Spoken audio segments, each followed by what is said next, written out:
Hello, everybody. Welcome to Jack Straw. Thank you for being here. And thank you for joining us. If you're not here physically, thanks for joining us online, either now or in the future. We appreciate it. Thanks to everybody for making it through the frightful weather out there. My name's Levi. I work here at Jack Straw. I manage the artist residency programs, one of which is the Jack Straw Writers Program, which is how we got to know. That's actually not true. It's not how we first got to know Daniel, but how we got to know him better, I think. It's it's a small town, small artsy world. I would like to begin by acknowledging that we're meeting on the lands of the Duwamish, Suquamish, and Muckleshoot nations and other Coast Salish peoples, past and present. And the staff, board, and artists of Jack Straw acknowledge that we're living, creating, working, and playing on the traditional land of the first people of Seattle and the Salish Sea, and we honor them and the land itself with deep gratitude. And again, we're very grateful to have you here with us as well. The presentation you're about to enjoy is part of Humanities Washington's Speakers Bureau program. It's actually one of 4 talks that we're doing with alumni of our Jack Straw Writers program. This is the 3rd of 4. The next one is going to be Claudia Castro Luna, who's a Jack Straw writer, curator of our current year of the Jack Straw Writers program, and a board member here at Jack Straw. So on April 9th, she'll be doing Green Expectations, a poetry workshop. So that's another Humanities Washington program. I don't know if it's telling about the Writers program or about Humanities Washington or about the state of Washington, but every year it seems like there's a couple or few Jack Straw Writers alums that are part of their Speakers Bureau, so it's always wonderful for us to be able to partner with them in this way. Humanities Washington is a nonprofit dedicated to sparking conversation and critical thinking, and it provides many other cultural programs to hundreds of thousands of people throughout Washington each year. Thanks to support from National Endowment for the Humanities, the Washington Secretary of State, the Thomas S. Foley Institute for Public Policy and Public Service at Washington State University, and generous private donors, Humanities Washington's Speakers Bureau presenters visit all corners of the state. So for those of you joining us from elsewhere, you can find them wherever you are, I'm sure. I would encourage you to visit their website, humanities.org, to find other events like this one. In turn, Jack Straw receives support for our artist programs from the City of Seattle Office of Arts and Culture, For Culture, State of Washington Arts Commission, National Endowment for the Arts, Lester and Phyllis Epstein Foundation, Arts Fund, and individual contributors. And I know that sounds like a lot of things, but we need all the support from individual contributors we can get, so we really appreciate those donations, whatever size they come in. So yeah, Daniel, we got to spend a lot of time with him through the Jack Straw Writers program in 2018, right? And it's just so exciting to see this book come out, and really glad to have him here. He earned his PhD in ethnomusicology from the University of Washington, where his research focused on Afro-American vernacular expression. He's the author of The Rediscovery of George Nash Walker, The Price of Black Stardom in Jim Crow America, which you can get copies of here in person, I believe, yes, or out there online or wherever you might be. A biography of the co-founder of the Williams and Walker, the first black theater company to succeed on Broadway. He currently works as a maintenance laborer for Tacoma Parks, and we're so thrilled to have you here, Daniel. Thanks for coming. Let's hear it for Daniel.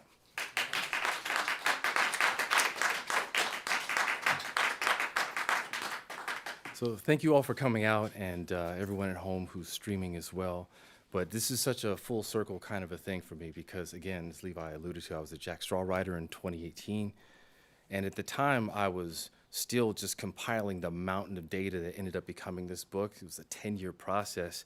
And there's people here in the room who know how much I've struggled with my writing over the years. And working in this environment here, I was given the impetus, really, to embrace the discomfort of the learning process and to really grow as a writer and take risks. So I ended up writing a short story about meeting my grandmother's white half-brother in her hometown in Louisiana, which frustrated a lot of my cousins, but it got them to stop making so many jokes about me being blended. But it was through Jack Straw where I sort of figured that out, and super grateful for it. So I'm so glad to be here to share in this environment. I've been looking forward to this ever since I got contacted about this. This is truly a treat for me. So without further ado, let's get to it, all right?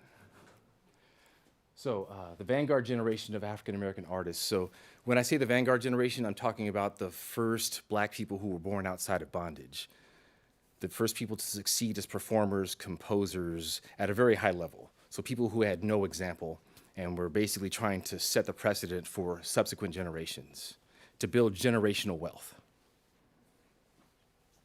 And for whatever reason, George Walker was at the center of it. So we're going to start off with a bit of context. And so this is like a snapshot of American history, right? And so we're looking at people who were born towards the end, the latter half of the 19th century into the early 20th century, right? The little yellow area during chattel, basically segregation, Jim Crow era. So this is what we're talking about. And of course, at the time, minstrelsy was all the rage. That was the most popular form of entertainment in the United States and America's first popular culture export, right? So everybody in Europe and in Asia and even parts of Africa, this is when they thought of American entertainment, they thought of minstrelsy, right? And it's an institutional devaluing of African identity. It's a fetish, right? And particularly this is important for people during the Victorian era because if you were an upstanding, law-abiding, socially conscious Victorian, you could put on black corks, pretend to be black, and do all the things that a nice, prim and proper Victorian couldn't do and still keep their status. So it allowed people to have their cake and eat it too, right? By doing all kinds of things that you're not supposed to do, but were still fun to do. And it allowed white people to release themselves as blacks as long as they could wash it off. And of course, this was not based off of anything with regard to reality. This was done basically by people who did not understand the context to an audience that did not understand the context. And basically, we were the brunt of the joke. And most early minstrels were Irish immigrants. So these were people who really had little to no exposure to black people. And so this is just a huge joke that set the precedent for how black entertainers were supposed to behave, how they were supposed to be acting on stage, and basically set the precedent for how we're still sort of fighting that fight to this very day, defying expectations of a tyrannical status quo, so to speak. Oh, my Lulu, pretty little Lulu. Oh, my Lulu, I love you. Hold on, you coons. I'm the only one that has a right to love that gal. On what grounds does you make your claim, nigger? Why, you foolish man, by the right of priority. And if I have any black man with my Lulu, What are you going to do, nigger? I will cut that black man right in two. Right, that's from the turn of the century. And this was very common. Like, everyone was doing it. Like, this was the rage. And so this was the task that black performers who were born after chattel enslavement, this is the thing that they had to undo. And so it's one of my favorite slides. It Takes a Nation of Millions, right? Title of a Public Enemy album. And of course, this is Jack Johnson, the first black heavyweight champion. An absolute specimen, gem of a fellow. Really remarkable and creative in lots of ways. He could have done a whole lot of things, but he was really good at knocking people out. And really, the only thing that stopped him from being a champion earlier was access. They were not giving him access to the ring to really show merit, right? Black merit was something that was to be feared and despised. And as long as black people didn't have merit, the myth of our subservience or the fact that we didn't belong could subsist, could remain. And of course, this is how he was depicted in the press. And of course, having no access to that, to self-representation, this is what people believed because that's what everyone was being shown. And of course, we all know the reality. This is what they were afraid of. And this is from his bout with Ketchel. And we only have stills of it because it was recorded on film, but when there was a sure thing that Ketchel was going down, they cut the reels. All of the reels that were shown in theaters, it shows him wobbling, but it never shows him hit the ground. They could not confirm that there was black merit. And of course, this is a take on Kipling's poem, White Man's Burden. This is The Black Man's Burden from 1897. This is from the Indianapolis Freeman. And of course, depending on who you speak to, it is still this way, just more encoded these days. But at least at that time, they were a lot more open about the ostracism, which made it easier to subvert. But the impetus for this generation to do these revolutionary things comes from the Chicago Exposition, the White City from 1893. And of course, this is where we get the Ferris wheel, we get Vaseline, the incandescent light bulb was put on showcase there, Edison electrified it, and chili con carne was debuted there, as well as Aunt Jemima. And of course, America's first serial killer, but that was outside the fairgrounds. Secret rooms and all is terrible. But in this environment, to showcase all of the might culturally, economically, and mechanized-wise of the United States, and of just the Western European way of looking at things, they tended to put people on display in human zoos. And among them were Dahomians from West Africa, which is present-day Benin. They would put them on display in zoos in environments that were supposed to be their natural place, but really they were just huts that were built so people could come and stare at them and affirm their virtue based off of this example that they were seeing that was non-white. And of course, because there had been such a huge row between them and the Belgians and the French, fighting recently, they were made to put on to show military maneuvers. Women were, of course, shown shirtless, and of course, in complete opposition to Victorian ideals, because these are women who were shirtless, also holding weapons, because they were warriors. Not these particular women, but Dahomians in general, and it didn't matter to the public. They were getting their fix. Right? I'm tall because you're on your knees. So, Ida B. Wells lived in Chicago at the time, and Frederick Douglass was there as well, and they were really upset at the lack of a human black presence at the Chicago World's Fair. So they wrote a pamphlet, Why the Negro is Not Part of the Fair. And so they raised such a stink that the fair organizers allowed them to have colored people stay. August 26, 1893. And of course, this is what they wanted it to be, and this is how they promoted it, which was further infuriating to both Ida B. Wells and Frederick Douglass. So they organized their own show there on the fairgrounds. There's Ida B. Wells, who was so adept at investigating and writing about lynchings in the South that she had to leave. She had to go, like a remarkable person. And of course, Frederick Douglass had been doing the do since chattel enslavement, sent his sons in to fight in the Civil War, had been doing it for years and years. By this time, he's a very old man. And so what they decide to do is to bring in the most talented young black people, to bring them all together and to sort of give them a bit of a pep talk to say, we've made it this far, but you have abilities and you have access to liberty that we could only dream of, so you've got to take it to the next level. So, Cicerita Jones was brought in, a fantastic operatic soprano. Now, it was already a proven thing by the Higher Sisters who came out of Sacramento that black people could sing opera, but they weren't really that well accepted, and neither was she. And so she had to go by the name the Black Patty because of her vocal similarity to Adelasia Patty. So she's often known as the Black Patty, but she hated that name. Remarkable singer. Of course, this is H.T. Burley, a remarkable baritone who was so enamored with his own voice that he refused to record in the early days of recording because he did not like the fidelity of early recordings. So you don't hear recordings of him until he's much older in the 30s. So this is Will Marion Cook, out of D.C., violinist, student of Dvorak, and a brilliant orchestrator. And of course, being from D.C., this is the fellow who taught Duke Ellington.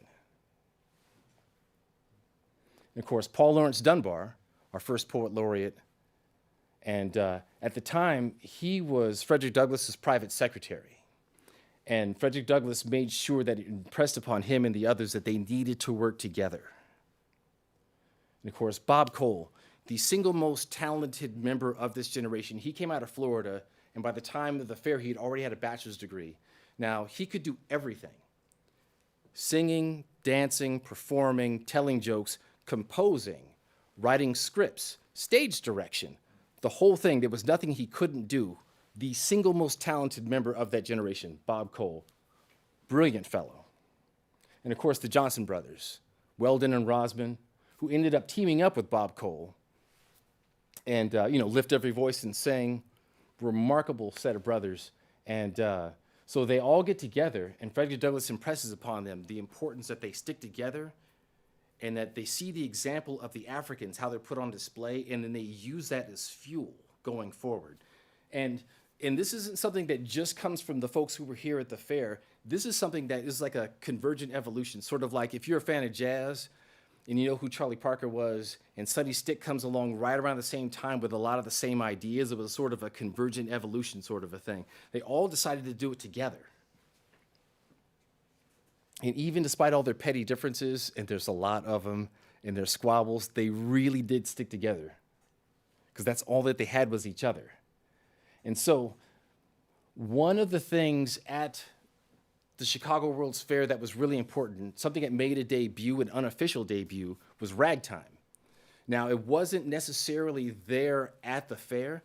On Colored People's Day, it was a very stilted, very controlled version of Black identity, sort of like if you've ever listened to Fisk Jubilee singing, the really stilted, very classical-oriented way of delivering Black culture to people is the way to be acceptable. It's not very genuine.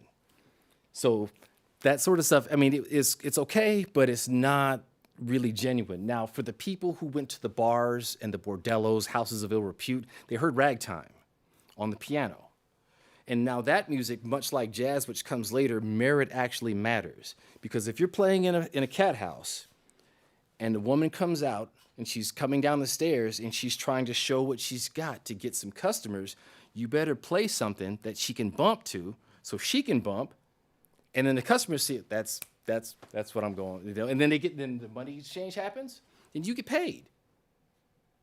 And if you don't do it right, you're going to get talked about at best. You could get that head cut at worst. You're not going to be working. You have to be in there and show your merit. Just like in Black churches, why most of the Black singers who come out of the Black church, all the way through the end of the 20th century, why they're so powerful is because you can't waste people's time on Sunday. That's the one day that they have where they're free of the burdens of life, and they can really exchange beauty amongst each other and to the higher power, the only power that understands, right? There's no time to waste. You have to have merit. You can't phone it in. And if you do, you got to get out of the way so somebody else can. So, ragtime makes its unofficial debut in Chicago, and Chicago is extremely important for the development of Black culture, Black politics, Black music, Black theater, more so than New York, more so than any other city that I have seen in all the work that I've done. Chicago is it, mostly because of its proximity to Kansas City, to New Orleans, along the Mississippi River, on the way to Detroit. Chicago is a very powerful town, particularly because Black people could get jobs there, working in hotels, working in slaughterhouses, all different kinds of ways. So Black people were coming in from all over and working together and building culture. So we're going to hear two versions of ragtime. And this is Scott Joplin's Maple Leaf Rag, which is something that most people in the United States know. So we're going to hear Maple Leaf Rag as sold versus Maple Leaf Rag as lived, because the lived version is entirely different from the sold version, because if you're selling this stuff, it has to be acceptable to people who do not understand you rhythmically, harmonically, or culturally, particularly coming out of the minstrel tradition, right? Everybody understand what I'm talking about? Okay.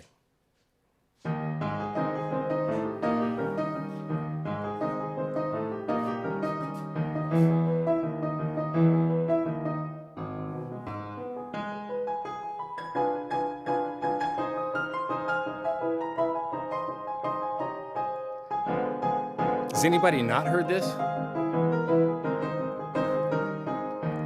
Okay, when I was a kid, that was, you'd follow the ice cream truck, that's what you heard.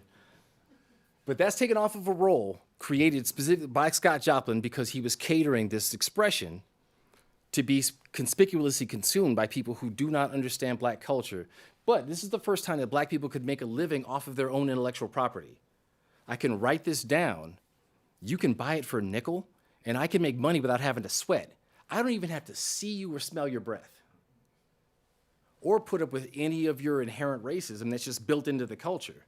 They can build wealth. This is the very first time that happened. So now we're going to hear a version as lived. Now this is a recording, it's a pretty poor recording, but it's a beautiful recording. This is Jelly Roll Morton's version, played for Alan Lomax, and this is the St. Louis version. So he traveled all over, and this is what he heard in St. Louis, and this is the one that he liked the best.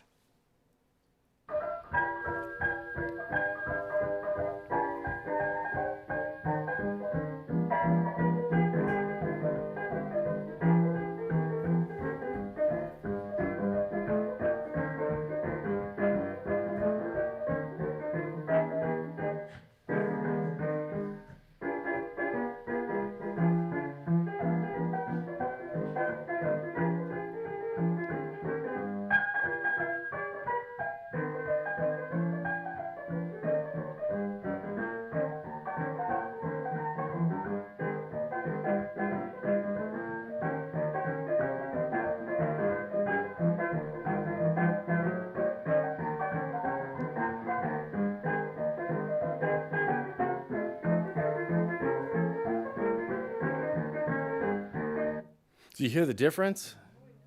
It's far more expressive. He can switch things up, change the order, change the speed, change keys. It lives in the moment, just like black people, as opposed to something that's designed to be played the same way linearly over and over and over again as in Western classical music.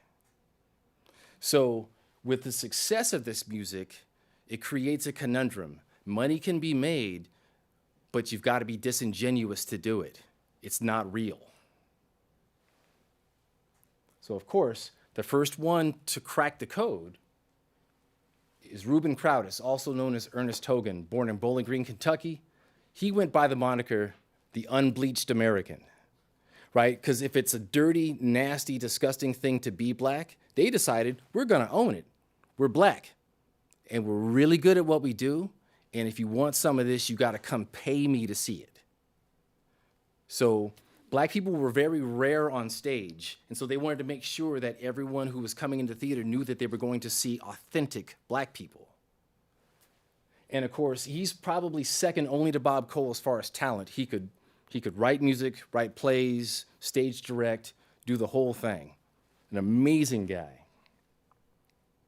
Now, he was the first one to really work as a composer. There were others as well, like Gussie Davis and such, but he worked as a pianist in Chicago during the World's Fair and figured out that he could really sell this stuff. So his first opportunity was La Paz Mala, which was published the same year as the fair. And it was okay, but rhythmically, it was a little too complex, and it didn't fit expectation. It didn't fit stereotype. So he had problems selling it. So he went back to the drawing board and came up with something different. The following year, All Coons Look Alike to Me, Gangbusters, like $100,000 in royalties in the first year. This is in 1894. I know it's terrible, ain't it? Yeah. It's like, pow, right? But they figured it out. And of course, the impetus from this piece comes from the World's Fair. So he's playing in a bar. And then there's a young man who comes in, supposedly, according to him, who's down, and he's just horrible. Like, what's wrong on with you? My girlfriend, she just got taken by this pimp, and she's just gone. I don't know where she is. I don't know what I'm gonna do. He's like, really? Well, which pimp was it? I think I know all the pimps. He's like, I don't know. All pimps look alike to me. That's the basis. But it took off like gangbusters, and it was very successful. He made a lot of money, but he regretted it, because it created what they called the coon song craze. This is what put ragtime on the map in the United States, and it took off all over the world. And of course, as I said, this is not a genuine expression of black music. It's not something that's living and breathing. It's dead on a page, to be done the same way over and over again in a linear fashion as in Western classical music. And so he regretted this, and he expressed a lot of regret towards the end of his life. But it's what got them on the map. And of course, they thought that this compromise was going to be a temporary thing. We can get them to buy our music and then we can slowly wean them off of it. And they had no idea that over 100 years later, we're still trying to wean them off. But there's no way they could have known. But along with ragtime and coon songs was the cakewalk, which was, along with ragtime being the first music craze that black people created, the cakewalk was the first dance craze. And of course, Williams and Walker were the kings of it, mostly because of George Walker's ability to exploit newspapermen in marketing. This is from the American Tobacco Company. They ended up posing for a bunch of photographs that went all over the world. And so everyone, when they thought of the cakewalk, they thought of Williams and Walker because they put themselves at the right place at the right time. But this is something that was born out of West African traditional dances, but then also it took on some European characteristics because it developed on the plantations where you would have two rows of dancers, usually men on one side, women on the other. They get together, they traverse that line of dancers, and you can either walk erect and take a mulligan, or you can do something wild and interesting and entertaining, or you could imitate Europeans as a parody sort of a thing. And of course, the plantation owner or their friends or esteemed colleagues would be the judges, and the prize would be a cake. And so this taught that disingenuousness. Whatever this person is looking for, I'm gonna give them what they think they want so I can get that cake, right? And this is a continuation of that tradition. And of course, this is George Walker and his wife, Ada Overton Walker, who was a fantastic dancer. And of course, they were the king and queen of it all. This is a photograph made in New York, but this is from an article from when they took London by storm in 1903 at the Shaftesbury Theatre, just before they gave the first command performance for English royalty. And of course, in Europe, it took off like crazy. This is from France. And you see, even though they're still, they look like they're moving. They don't look like they're moving. And in the 19th century, you had to really hold your pose to make a photograph. Like, the exposures were a very long time. And this T-Rex thing was really popular. Right. And it's just, and these are people who don't understand the context, and they don't have to. And this is how the word cakewalk ended up being perverted into what it is now, because if you think of the word cakewalk, it means that it's something easy. So as long as you look like you're enjoying yourself, you're really skilled at it, so they could supplant their joy for actual skill, where the black dancers made it look easy, but it was also very difficult because you had to do something that looked simple, but that only you could do so you could best the other people who were also really skilled. And of course, and this is how it continues to this day, right? She changed the rules so she could end up on top and had the nerve to be surprised in the Olympics when they said she had no merit and they gave her zeros. She was literally surprised. I know, it's horrible, Javali, ain't it? I'm the worst. Okay, we'll move on. I'm going to keep doing it to you. You know that, right? Both of y'all.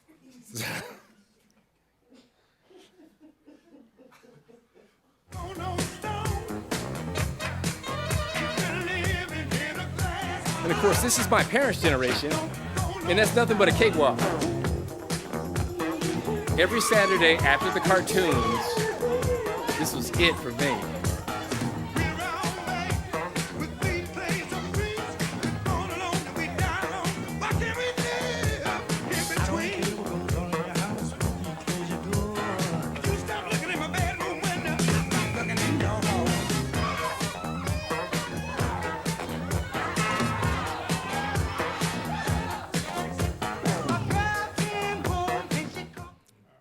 Okay, before I get into trouble.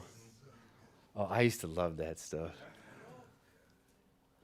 Okay, so now we get to Williams and Walker, who went under the moniker the Two Real Coons. Because again, they wanted everyone to know that if they were going to a coon show, it was going to be a real coon show. So let's go.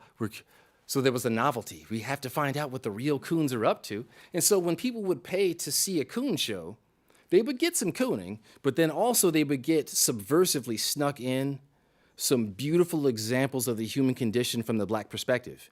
And of course, because it was happening on the stage, they could create these worlds that could never exist on the outside world, but all eyes were on them, and they could create this environment where they could plant seeds of black humanity in people's minds.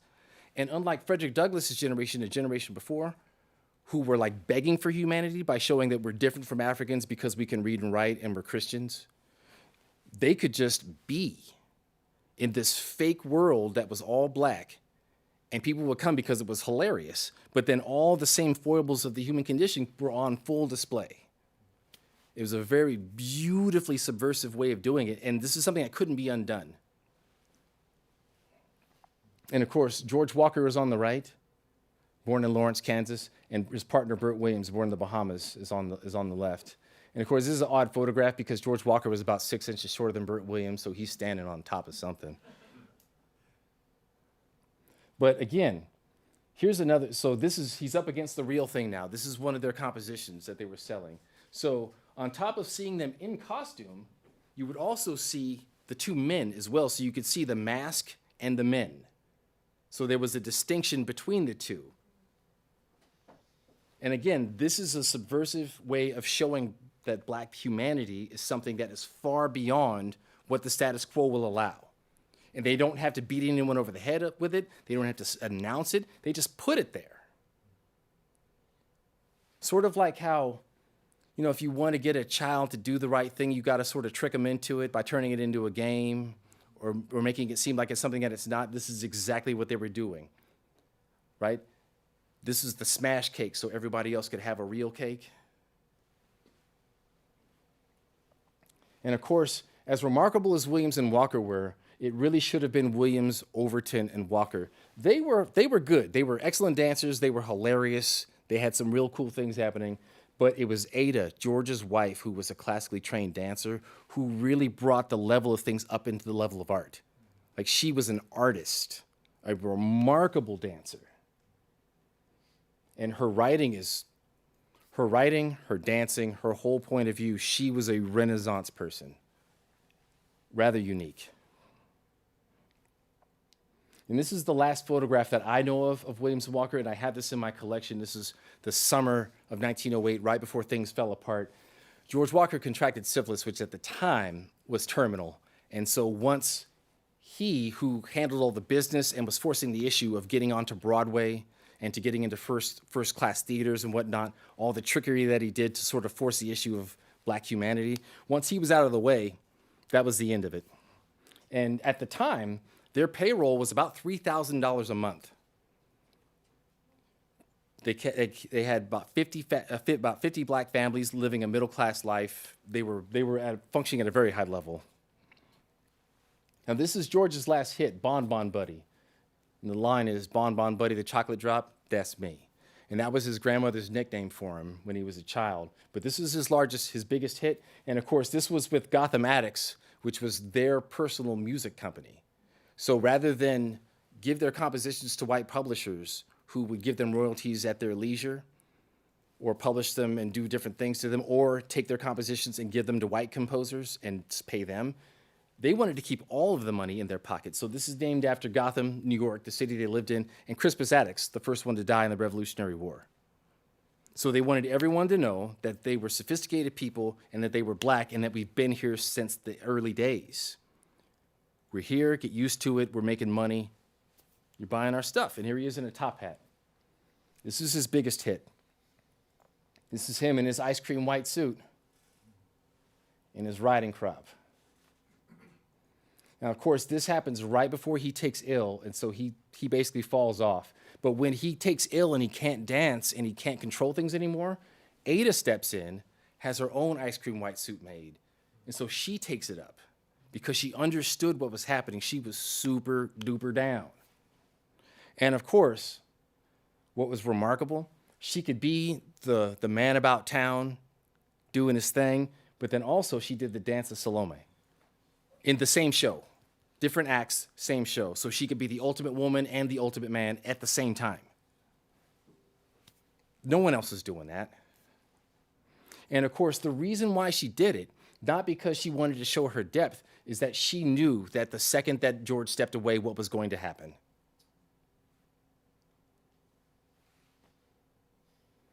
This is also from my collection, and this is from the turn of the century.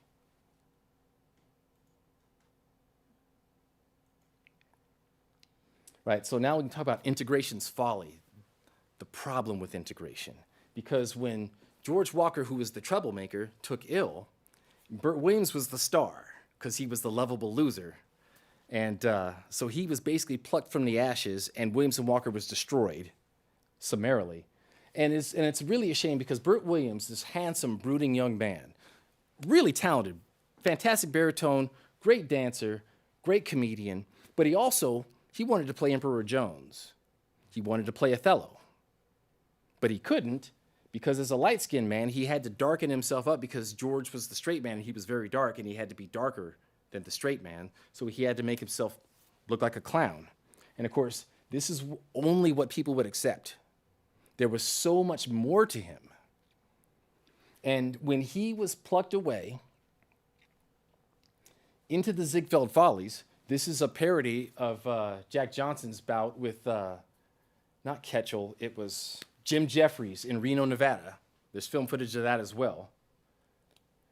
He was plucked out of the Williams and Walker Company, which pretty much destroyed it, the most powerful black company in the country, and that pretty much ended the influence of that era, because when he was put into the Ziegfeld Follies by giving honorary whiteness at George's expense, he was now going into theaters where black people could not see him. There were no other black people in the cast, and he medicated himself by drinking. And he would fall asleep on the train and wake up in the Bowery, or he would drink on the train, go to his dressing room after he left the station, cork up, do the show, go right to his hotel, and just drink. I have so many instances of him like getting drunk in Detroit and getting a car from one of the big three so he could test and find out which car he wanted to buy, and then being so drunk that he's basically pinballing off of pedestrians and cars all the way down the street. And of course, he dies at 47 in 1922. This is him at 45. This is a 45-year-old man. The isolation, the pressure of having to cork up every night because that's all people will accept, and black people on the street are talking to you because they know that that's not really you, and they're holding you accountable, and there's nothing he felt like there was nothing he could do, because he was definitely not one to handle the business. That was George's realm. And of course, if you read the biographies of Burt Williams, they don't really talk about any of that stuff because it was all George. But still, he didn't deserve what happened to him, and basically he was the beta test for Major League Baseball, right? When they pulled Jackie Robinson up into the Brooklyn Dodgers, that signaled the end of the Negro Leagues, a wildly profitable business venture. They didn't take black teams and bring them in or bring white players to go crisscross applesauce and put everybody in different spots. No, they brought one guy in, and he wasn't necessarily the best. He was deemed to be the best with the best head for handling all the abuse that they knew was going to come. Right? And Satchel Paige was in his 50s, still striking people out. And imagine how dominant he could have been if he was pitching in his 20s and 30s, but he never had a chance. That access just wasn't there. And so this is what they call integration, but really it's assimilation, and it really shows how in the United States, the cream does not necessarily rise to the top. And we are jeopardizing our own ability to exist because we are not recognizing our full potential. You know, such a small percentage of the population who can do so much and is still having to shoulder these burdens. It's a tyrannical and inhumane status quo. But with Ada, she defended George in public newspapers by basically stating that the manager who argued for honorary whiteness for Burt should just keep his mouth shut because he used to be George's employee. And why are you doing this to my husband? Y'all used to be friends. Let the dead rest. He took care of his parents. He was an honorable person. You're only doing this because he can't defend himself. And so because of that, she was ostracized. And she ended up succumbing to Bright's disease at the age of 34, but she continued to to champion George's legacy all the way up till the end. So she joined the Smart Stick company with a guy named S.H. Dudley.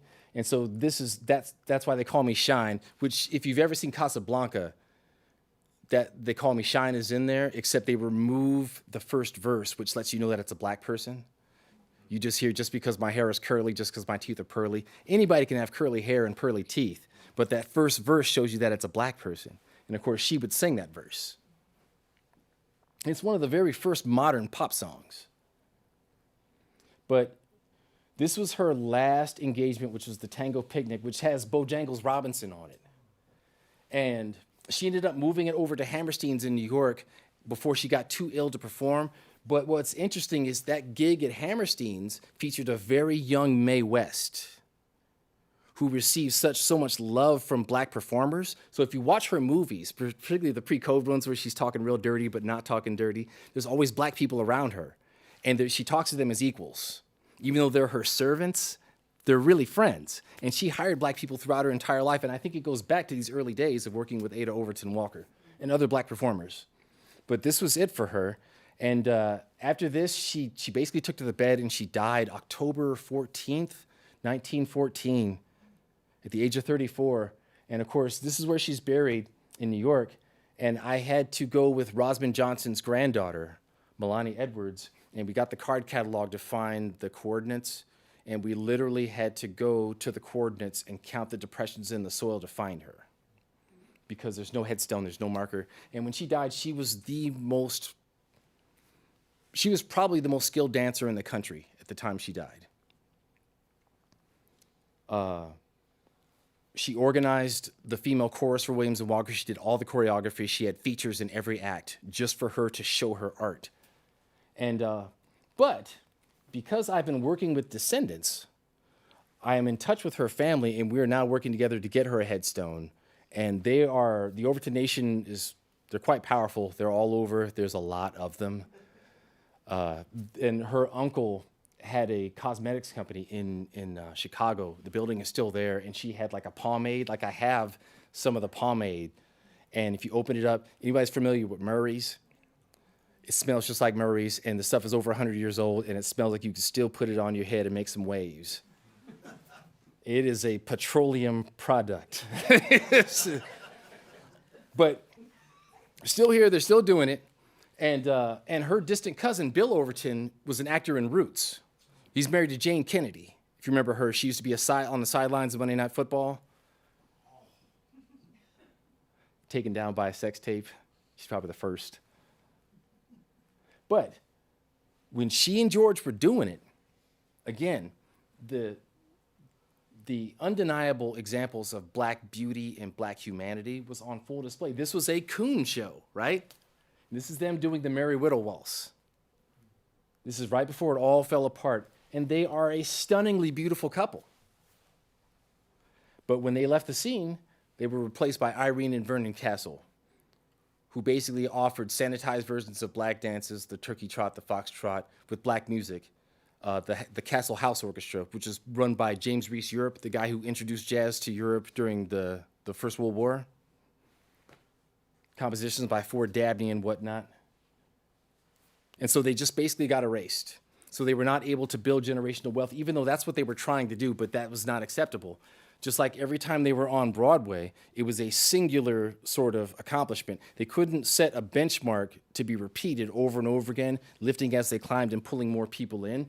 Each one was a singular event. That door would be blocked off, and they'd have to find another way in. But they did have 4 plays on Broadway, so they kept finding a way to do it until they ran out of energy, which was George, right? And Jesse Jackson's had a beautiful saying, this is in the 60s, that we are only useful as long as we are necessary.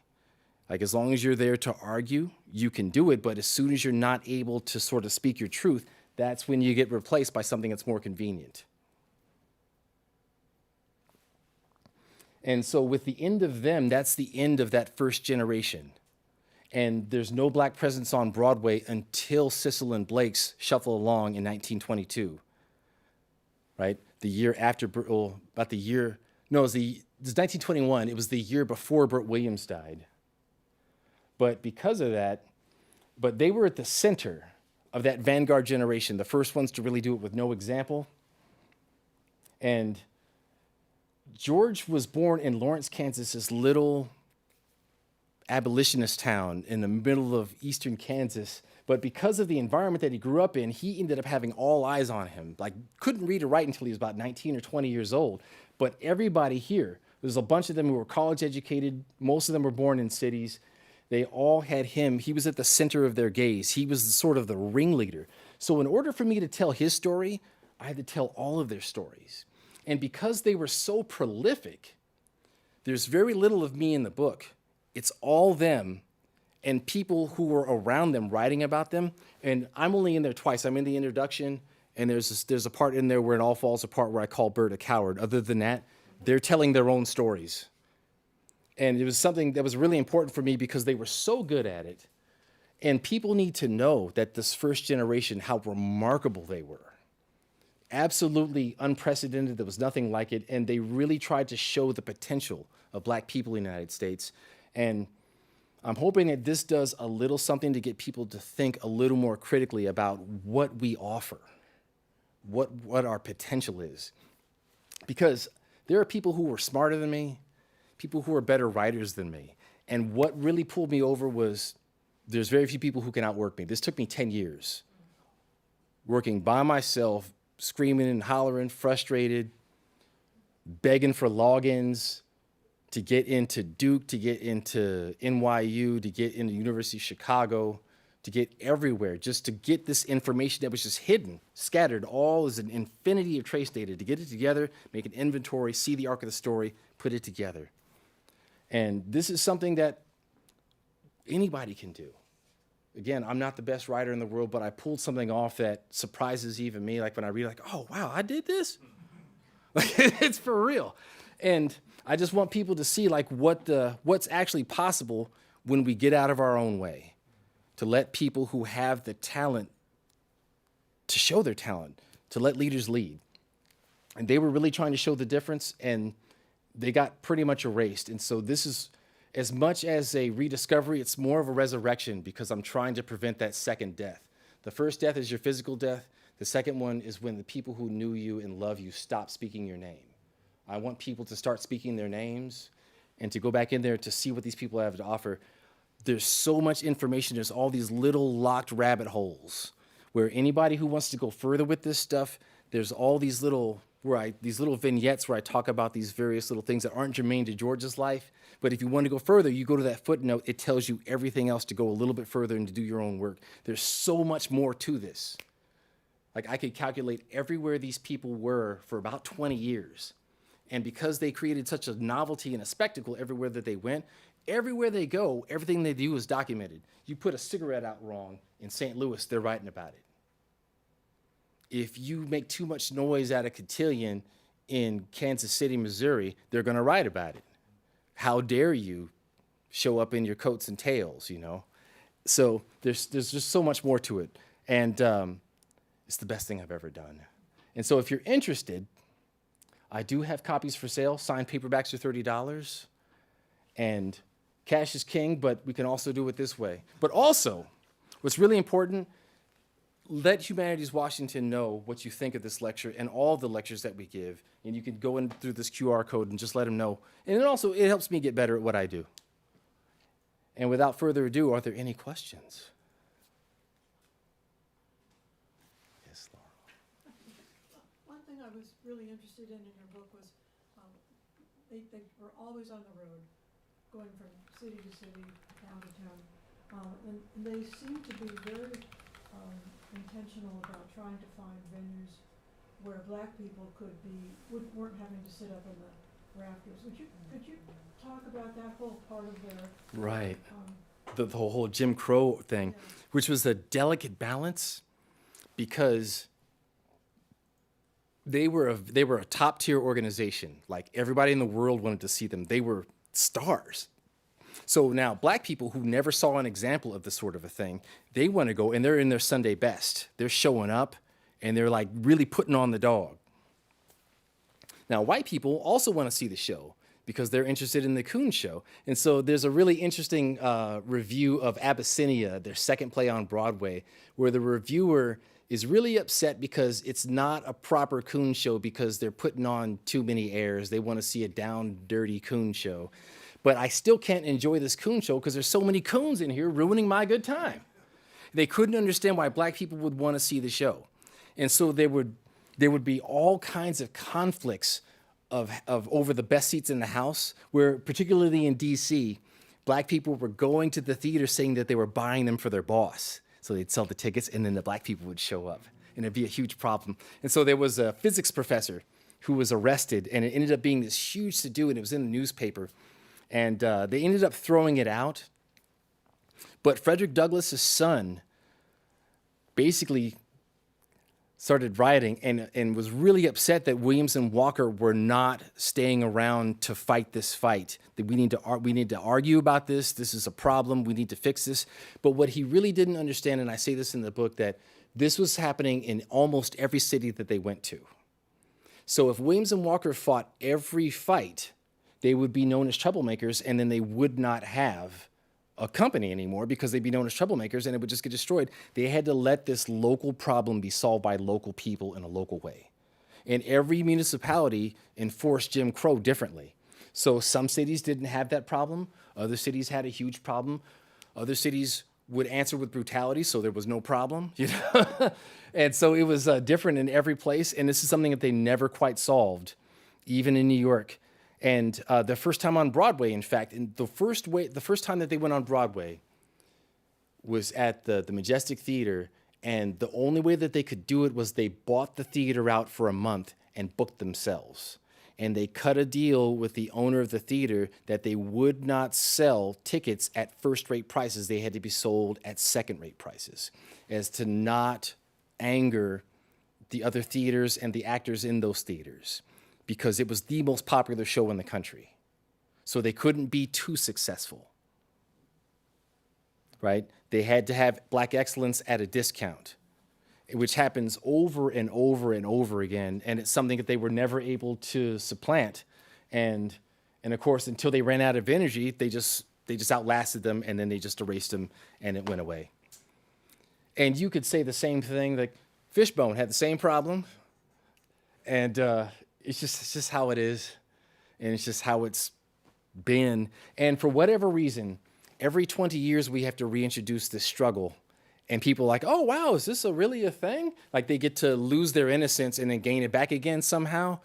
But it's like, no, it's never been easy. We're just tired of talking about it. And y'all just aren't as upfront about it.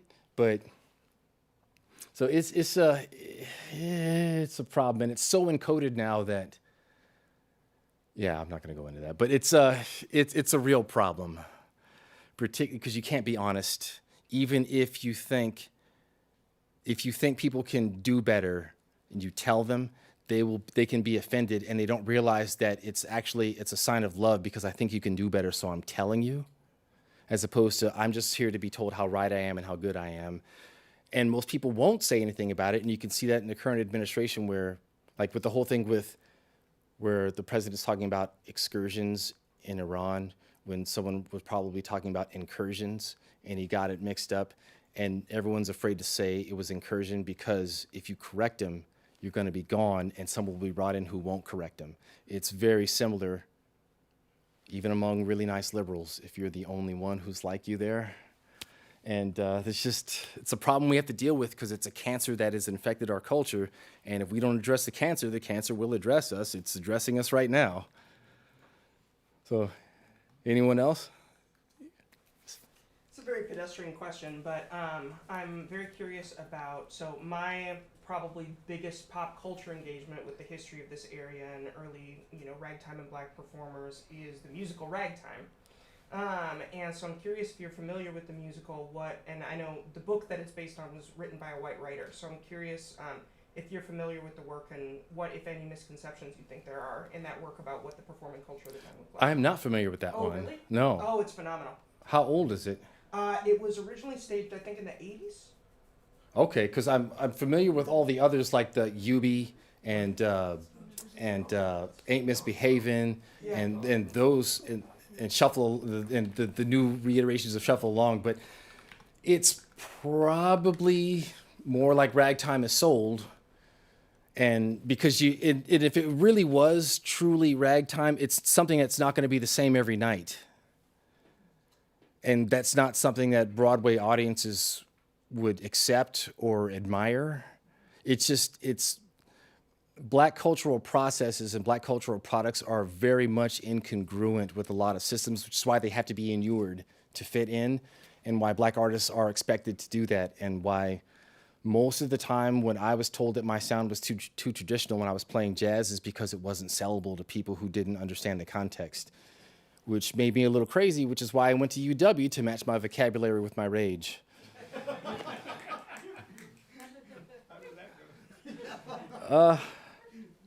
My vocabulary is better.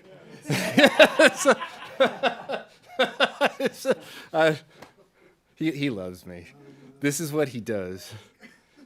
This is what he. Anyway, any other questions?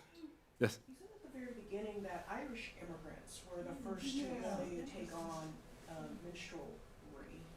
Mm-hmm. Do you have any insight as to why that is? Yes.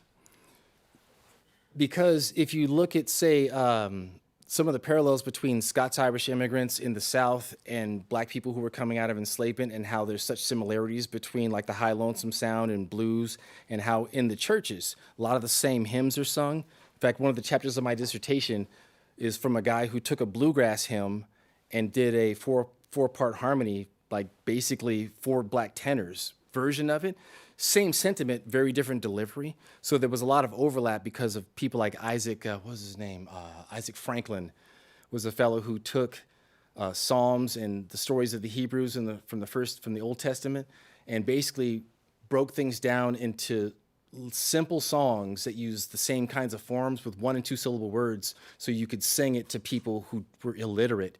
And so in these camp meetings where you would get these Scots-Irish immigrants and Black people all together, they were all there, and they were poor agrarian people who were illiterate, and they got a lot of the same stuff from these meetings.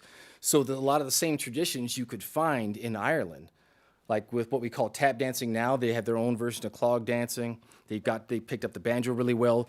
The music as well, they can be improvisatory. They have all these other, there's enough similarities where they could pick that up. And if you just got off the boat and you've got no other option because you are this close to being Black, you're going to pick that up really quick because you can make a bunch of money, and especially because no one will really know it was you. And you can make money doing it and right off the boat.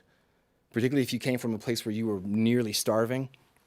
It was a very logical thing for a lot of those folks to do. It was a path of least resistance, I would say. But for people coming right off the boat, it was just, that was just an easy way to get your feet on the ground. Anyone else? I have a question. I want to connect. No. So you have to help me though. I'm not helping you. No. The record label that they had, or the Oh, Gotham Addicts, their publishing company. So do you know who made Biggie's album cover with the little baby on it? Oh, Ready to Die. No, not Nirvana. My God. Because there was a striking symbolism connection between the little angel eating the bonbons and the baby on Biggie's. Oh, wow. You know, I never put that together, and I don't know who did it. Yeah. But I doubt that there was any knowledge of that sort of thing. It might have been because most people don't know about this sort of stuff, because a lot of people are ashamed of ragtime because of blackface and because it's so corny. True, I feel that. I mean, really, like, I know a few Black people who were really into this stuff, and they get sort of ostracized especially by jazz people, because it's corny. And it was designed that way for corny people. So I don't think that there was any kind of, because most people, they're not even aware of that stuff. 'Cause I have so much of this, like especially if I talk about sheet music covers, and people just lose it when they see how ridiculous they are. So that kind of gets to my other question, is that, and I already think I already know the answer, right? But if, on some level, you could say, well, we're responsible for the proliferation of coon music in the world. We have a hand in it. Big hand, Yeah. right? But it's either that or dig ditches. Agreed, but there's the thing of the composer feeling regret for being so good at taking something, turning it into that, selling 100 grand in royalties and first share and all that kind of thing. And so, and I'm all, you know me, I'm like, okay, so what's the antidote? And I was sitting there thinking, is Beyonce's country album similar an antidote to a problem that we ostensibly caused or helped cause in a way?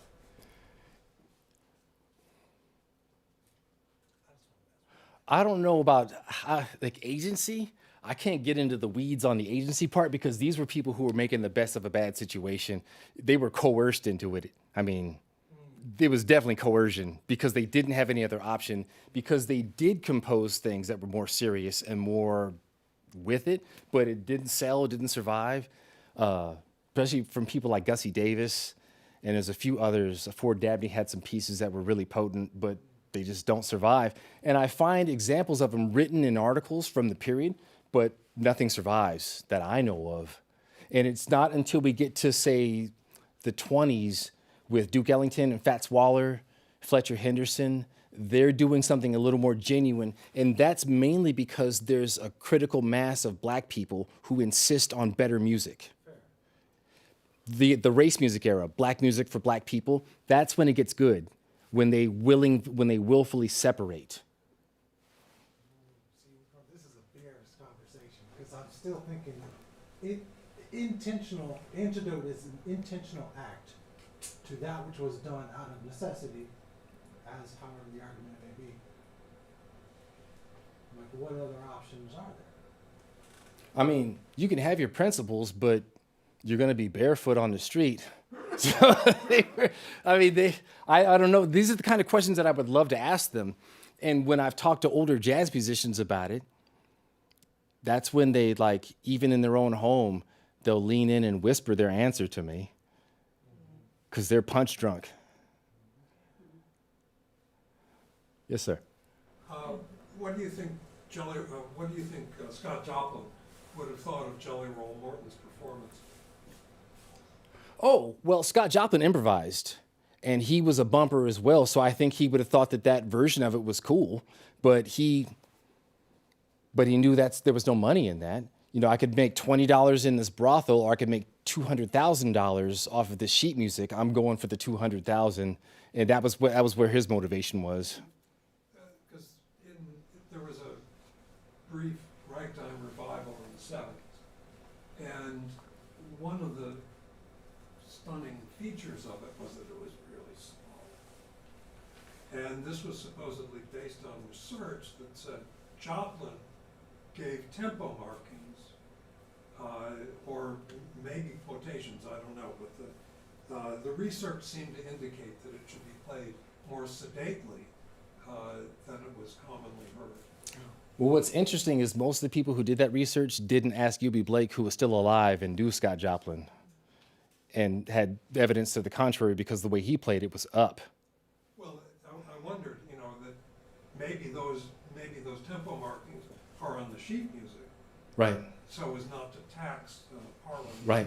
musicians. It was curated. It was very well curated, but like especially because Eubie Blake survived and he left so many amazing examples of like these little tidbits that are all throughout my book because he lived so long, where he connects a lot of the dots. Where as far as this is lively, this was up. These are people who couldn't read or write but could play in all 12 keys and play two different pianos at the same time, argue with each other, and go back and forth all night long. And these were really dynamic people. So, and if they were really trying to have cutting contests and show their wares, they're not playing slow.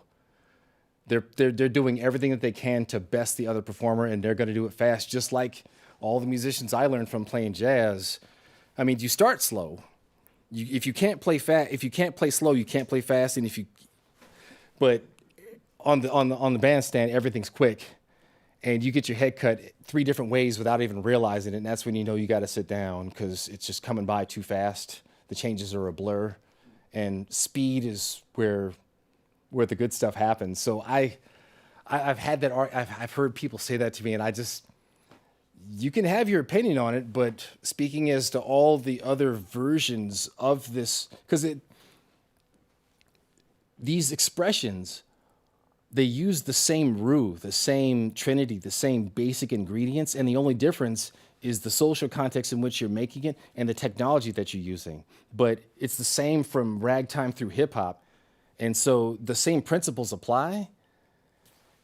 So I just don't see that. And for the people to make that argument without actually conversing with the living, breathing practitioners to keep it separate like it's in a lab, that part is frustrating to me. But I just keep that to myself because I don't care enough about them to bother anymore.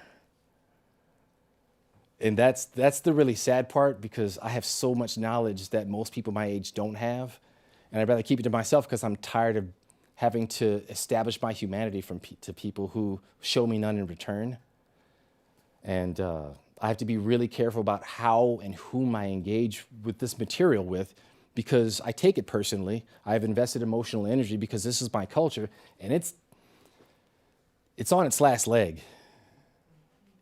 And every iteration that comes out is less sophisticated than the one before it because we are so focused on selling it. And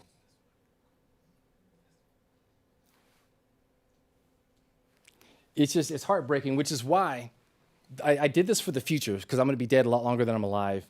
If people who are genetically similar to me but culturally disavowed, if they want to see how the first ones did it, this is an example. And there's so much more room for younger people to go in and expand on any of these little rabbit holes. There's like 30 books hidden in this book.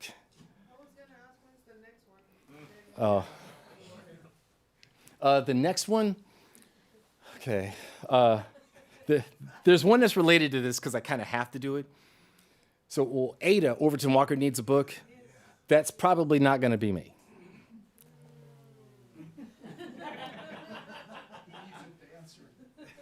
But there's a poet from Topeka whom George hired to replace Paul Laurence Dunbar when tuberculosis took him in 1906. Is a fellow named Junius Mordecai Allen. And he was touted as the second coming of Paul Laurence Dunbar, but he's nowhere near as militant, nowhere near as eloquent. He does dialect, but he's more about smelling the flowers. Like, he's De La Soul, where Paul Laurence Dunbar is Public Enemy. Literally, that's the difference. It's not worse, it's just different, or like he shouldn't do that. But there's only room for one, so he's the next one. So he published a book called Rhymes, Tales, and Rhyme Tales, and that's how he caught George Walker's attention. So I found a copy of that, and then that was in 1906, 1905. And he published another piece called The Roman Soldier, which is a 23-page treatise on what he thinks a Roman soldier was thinking at the crucifixion of Christ. And so I've got those two, and so I've begun to put together his origin story all the way from Montgomery, Alabama, where he was broken, where his father worked as a porter in the State House and had to leave because there was an Irishman who was teasing him and messing with him a lot, and they were fighting over the same position, and the Irishman got it and was up in his face about it, and his dad shot at him, missed him. I'm guessing intentionally. And then they ended up running away to Topeka, where they found some success, and he ended up becoming a special policeman. But he ended up working as one of the best Boilermakers in Kansas when George hired him. And then after Williams and Walker fell apart, he was a Boilermaker again the rest of his life and died in 1953. So I'm working on that piece. And once that one is rolling, and assuming this takes on a larger life of its own, I hope that it gets reviewed pretty soon in the New York Times and it's up for a nice award. So I'm hoping that will help take it to the next level, because this is a period drama. I'd like to see this become a series. There's so much information in there and all these characters who come and go. It could be this amazing ensemble cast of weirdos who are doing wild stuff.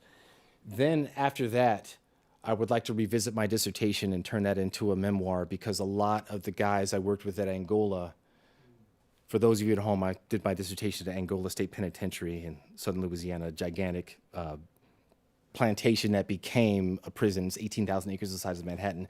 Black men pick cotton at 2 cents an hour. They call it rehabilitation. It's horrible.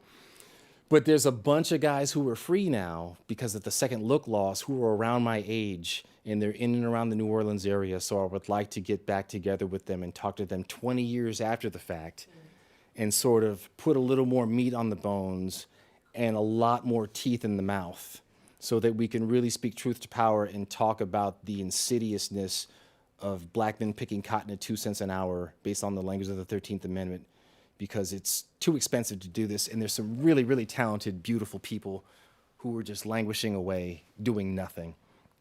So that's my goal. And after that, I'm not sure what else I'll do, but the goal is to get through these next two, and then I'll figure out what I want to do next. But the ultimate goal is to really become the kind of writer that I need to be to write that Angola piece.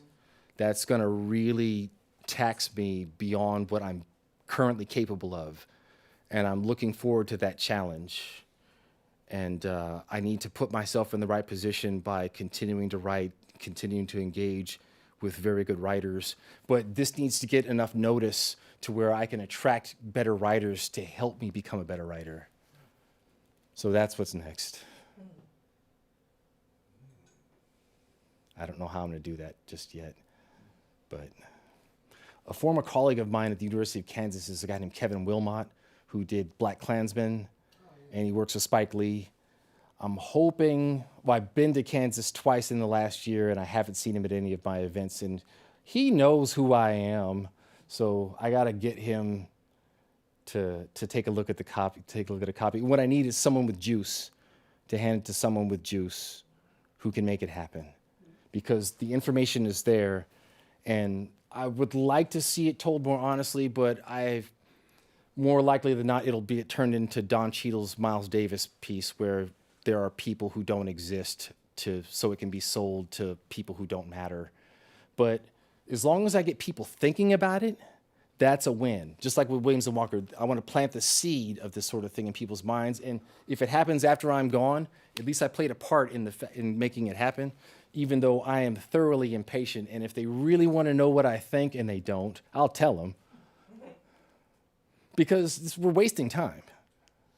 We're wasting money, we're wasting lives, we're wasting our own potential by insisting on convenience over embracing the discomfort of the learning process, because we could be so much better. The whole point of jazz is to run to the things that are difficult. Have you done a book tour, or have you presented these somewhere else in the country?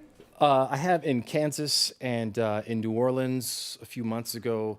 I'll be doing it in Northern California in September. Then I'll be doing a few events down in San Francisco. And but right now I'm just piecemealing it together. But the biggest thing in the world for me right now is being part of the Speakers Bureau through Humanities Washington. This gives me the ability to talk about it over and over again to people who would never come across it. So I'm super grateful for that opportunity. And the few opportunities that I have to do it outside of the state of Washington, I take every single one seriously, as long as I'm not going into debt to do it. Because I've been doing that forever, just giving it away. And, I've been doing this 30 years, and I'm pretty tired of that. So, and I'm not trying to get rich. I just don't want to have to go into debt to do it. And I shouldn't have to, because it's a really remarkable story. Like, it told itself. I didn't have to add anything to it. They left all the breadcrumbs behind. Truly remarkable people. And I just stumbled onto it, and just super blessed and very lucky that I stumbled onto it, and that a former colleague of mine kept asking me questions that I couldn't answer. And I kept having to go back and try to figure it out. And she eventually said, you're writing a book, right? And I said, no, you're writing a book. And she just kept pushing me. And I was like, I'm writing a book. So I have to learn how to write a book, and so I just built it as it was going down the road. But now that I know how to do it, I can continue and find young people along the way who show potential, because there's so much more room, and it requires people with energy and insight to go back into this data, find out where I'm full of it, where I'm on it, and just to make it even more honest. I'm not afraid of that at all, and I just want more young people to get involved with it, because there's so much more to this. Because I don't have the energy to invest another 10 years in something on a project this size. Like, this really should have been my dissertation. I mean, I put more work into it than I did my dissertation, that's for sure.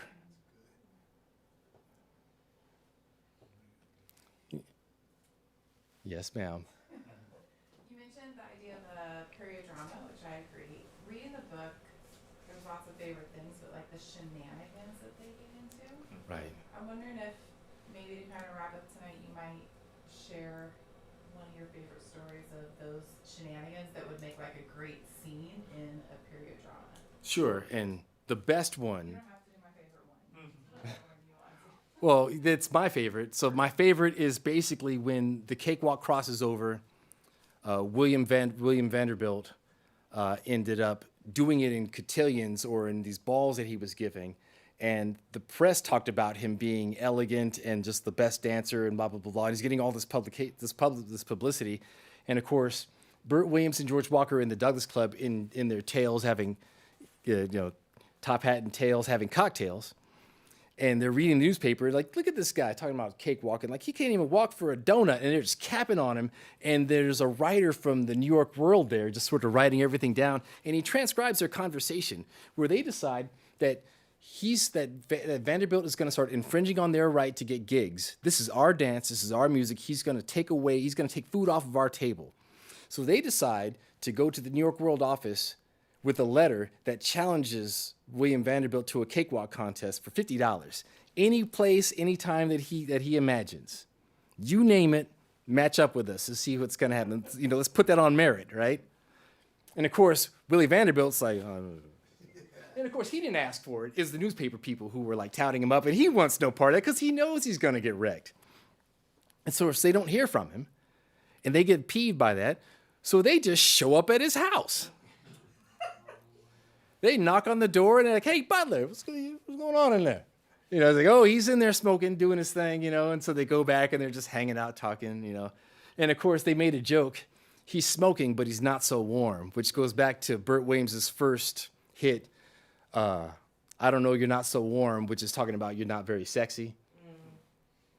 And so they challenge him, and it ends up in the newspaper, and everyone sees it. And so because of that, all kinds of people from the upper echelon go to Williams and Walker for cakewalking lessons. And it becomes this huge thing for them. And so they end up giving cakewalk lessons to English royalty. And when they went to England, they took the cakewalk out because they thought it was passé. That's what the English people wanted. And so they ended up putting it back in the show. And some of the dancers were spending so much time getting paid by English nobility to teach them how to cakewalk that they'd be so tired that they couldn't dance that next night on the stage. So they had to put a ban on it, but they went anyway because the money was there. So there's all kinds of stuff like that where in the article where Williams and Walker talk about Vanderbilt, they basically say he's not the manner born. You are from a different class than us. We're born into this. This is ours. It's not yours. Just like you couldn't, it's like we're not allowed in your world. What makes you think that you can be in our world?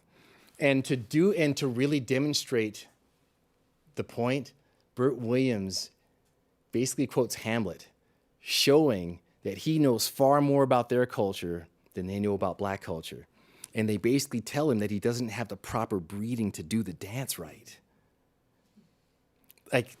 And this is the very first time that the word swing is used to express black rhythm. And this is in January of 1897, where these black men are speaking truth to power about the beauty of black dance and how no one can do it but us. It's born into us. I don't think that it had ever been done before. They weren't begging humanity. They weren't sneaking it in. They just said, you don't have the right to do it because you're not one of us. And if you think you are, let's match it up in front of everyone to see.